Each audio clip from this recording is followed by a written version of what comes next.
Vice President Johnson, Mr. Speaker, Mr. Chief Justice, President Eisenhower, Vice President Nixon, President Truman, Reverend clergy, fellow citizens.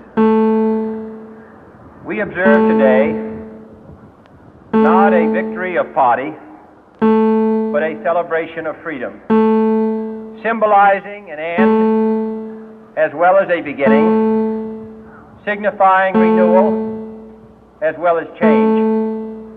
For I have sworn before you and Almighty God the same solemn oath our forebears prescribed nearly a century and 3/4 ago.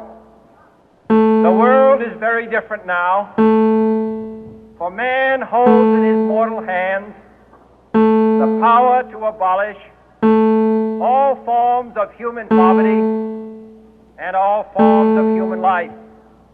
And yet the same revolutionary beliefs for which our forebears fought are still at issue around the globe. The belief that the rights of man come not from the generosity of the state, but from the hand of God. We dare not forget today that we are the heirs of that first revolution.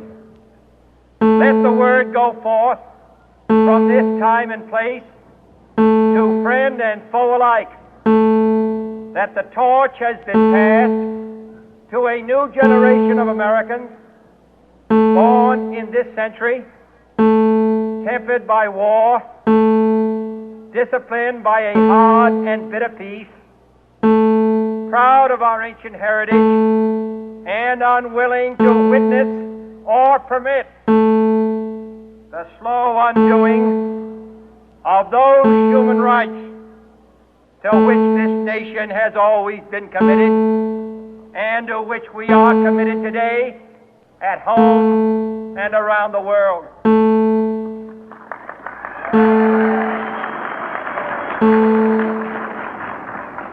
Let every nation know, whether it wishes us well or ill, that we shall pay any price, bear any burden, meet any hardship, support any friend, oppose any foe, to assure the survival and the success of liberty.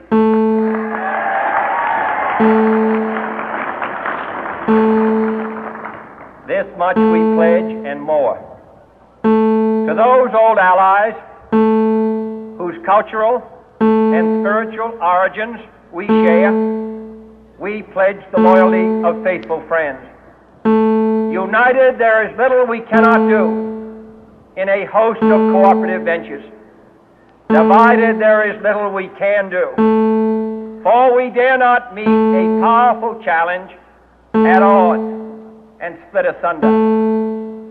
To those new states whom we welcome to the ranks of the free, we pledge our word that one form of colonial control shall not have passed away, merely to be replaced by a far more iron tyranny.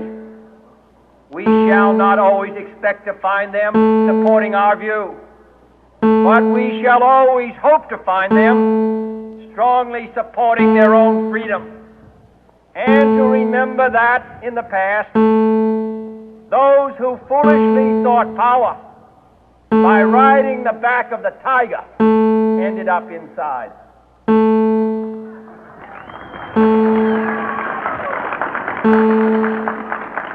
To those people in the huts and villages of half the globe struggling to break the bonds of mass misery, we pledge our best efforts to help them help themselves. For whatever period is required, not because the communists may be doing it, not because we seek their votes, but because it is right.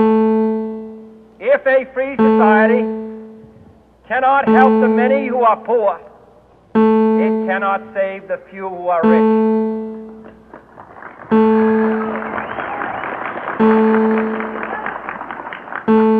sister republics south of our border, we offer a special pledge to convert our good words into good deeds in a new alliance for progress, to assist free men and free governments in casting off the chains of poverty.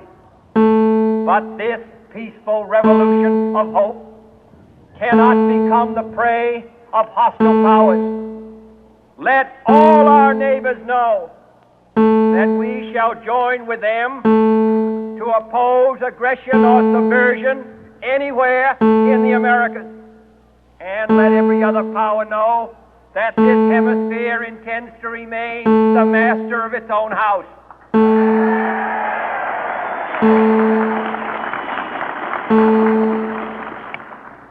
To that World Assembly of Sovereign States, the United Nations, our last best hope, in an age where the instruments of war have far outpaced the instruments of peace, we renew our pledge of support to prevent it from becoming merely a forum for invective, to strengthen its shield of the new and the weak, and to enlarge the area in which its writ may run. Finally, to those nations who would make themselves our adversary, we offer not a pledge, but a request that both sides begin anew the quest for peace. Before the dark powers of destruction, unleashed by science, engulf all humanity in planned or accidental self-destruction. We dare not tempt them with weakness, for only when our arms are sufficient beyond doubt can we be certain beyond doubt that they will never be employed. But neither can two great and powerful groups of nations take comfort from our present course, both sides overburdened by the cost of modern weapons, both rightly alarmed by the steady spread of the deadly atom, yet both racing to alter that uncertain balance of terror that stays the hand of mankind's final war. So let us begin anew, remembering on both sides that civility is not a sign of weakness, and sincerity is always subject to proof. Let us never negotiate out of fear, but let us never fear to negotiate.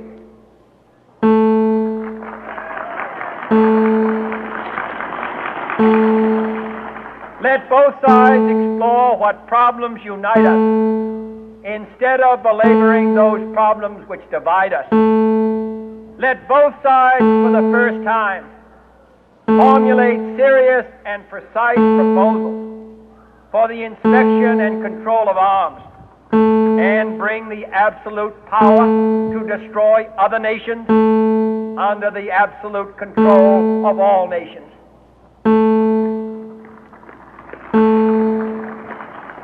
Let both sides seek to invoke the wonders of science instead of its terrors.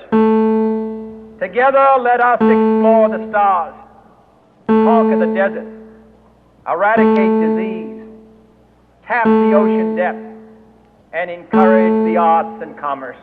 Let both sides unite to heed in all corners of the earth the command of Isaiah to undo the heavy burden and let the oppressed go free.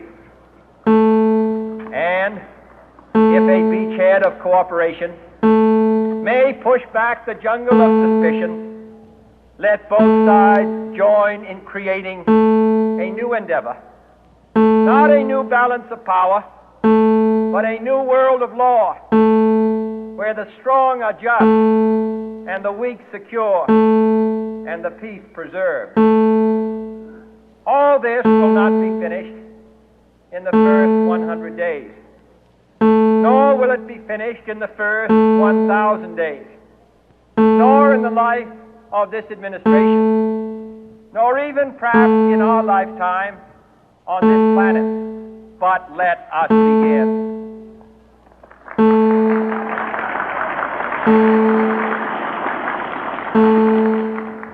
In your hands, my fellow citizens, more than mine, will rest the final success or failure of our course. Since this country was founded, each generation of Americans has been summoned to give testimony to its national loyalty. The graves of young Americans who answered the call to service surround the globe. Now the trumpet summons us again, not as a call to bear arms, though arms we need, not as a call to battle, though in battle we are, but a call to bear the burden of a long twilight struggle, year in and year out, rejoicing in hope, patient in tribulation, a struggle against the common enemies of man, tyranny, poverty, disease, and war itself. Can we forge against these enemies a grand and global alliance, north and south, east and west, that can assure a more fruitful life for all mankind? Will you join in that historic effort?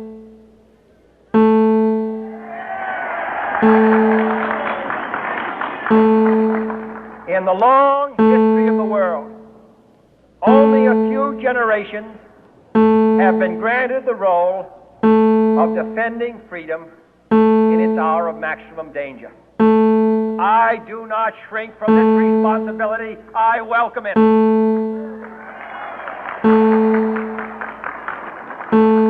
I do not believe that any of us would exchange places with any other people or any other generation.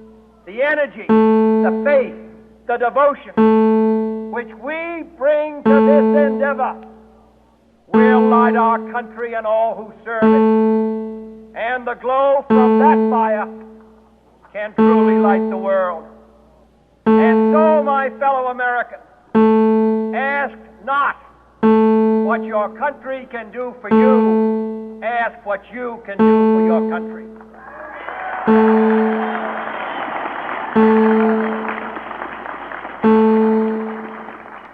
My fellow citizens of the world, ask not what America will do for you, but what together we can do for the freedom of man.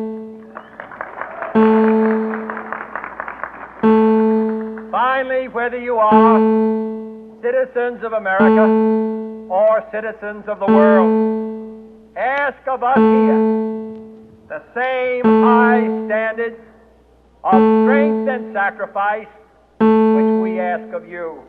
With a good conscience, our only sure reward, with history the final judge of our deeds, let us go forth to lead the land we love, asking His blessing and His help, but knowing that here on earth, God's work must truly be our own.